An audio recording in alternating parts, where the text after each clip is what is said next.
নমস্কার বন্ধুরা, কিভাবে পোমা মাছের ঝোল রান্না করতে হয়। নদীর টাটকা পোমা মাছ আমি মাছটা কেটে ধুয়ে পরিষ্কার করে নিয়েছি। লবণ হলুদ মরিচ মেখে আধা ঘন্টা রেখে দিয়েছি। এখানে রোজগারের মশলা আমি নিয়েছি, হলুদ মরিচ ধনিয়া গুঁড়ি জিরের গুঁড়ি গরম মশলা লবণ নিয়েছি। আর এখানে লাগবে আমার পেঁয়াজ রসুন আদা। আর এখানে আমি ফ্রাই প্যান দিয়ে দিয়েছি, ফ্রাই প্যান গরম হয়ে গেছে। আর মাছটা ভাজা দিয়ে দেবো।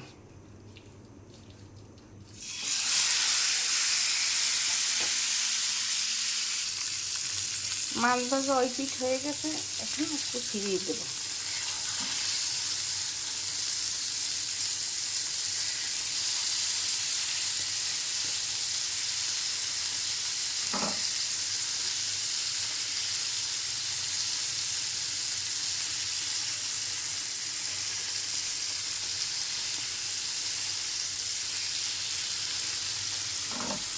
ফিরানো হয়ে গেছে। এখন এই পাশ ভাজা হয়ে গেলে আমি তুলে ওই পাশে তুলে রেখে দেব। তারপর আর একটা কড়াই দিয়ে দেব। আর একটা কড়াই দিয়ে দিছি। কড়াইতে তেল ছিল, আর একটু দিলাম পেঁয়াজ রসুনটা দিয়ে দিলাম।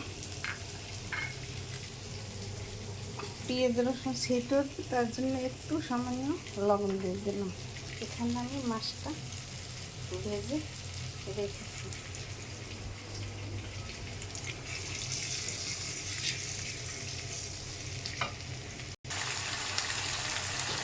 পেঁয়াজ রসুন ভাজা হয়ে গেছে, আমি মশলাটা দিয়ে দিলাম তেলের মধ্যে।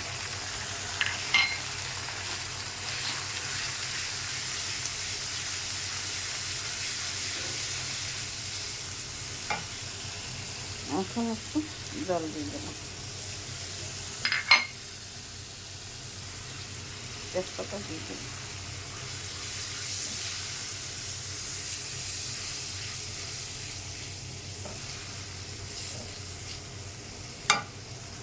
সামান্য একটু তেল লাগবে।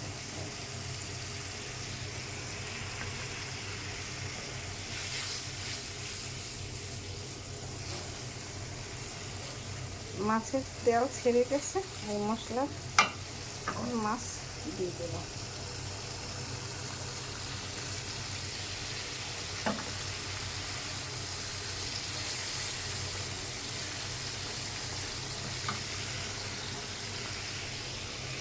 অল্প জল লাগবে।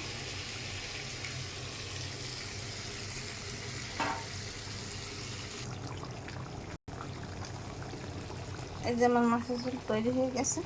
নামানোর আগে একটু ধনিয়া পাতা দিয়ে নামিয়ে নেব। এরকম আপনারা ঘরে রান্না করে পোমা মাছের ঝোল খেয়ে দেখবেন, খেতে খুব দুর্দান্ত টেস্টি। নদীর পোমা মাছ বলে কথা, সেই স্বাদ। এরকম আমার মতো পোমা মাছ রান্না করে খেয়ে দেখবেন, খেতে দুর্দান্ত টেস্ট হবে। আমার চ্যানেলটিকে লাইক এবং শেয়ার করে পাশে থাকুন।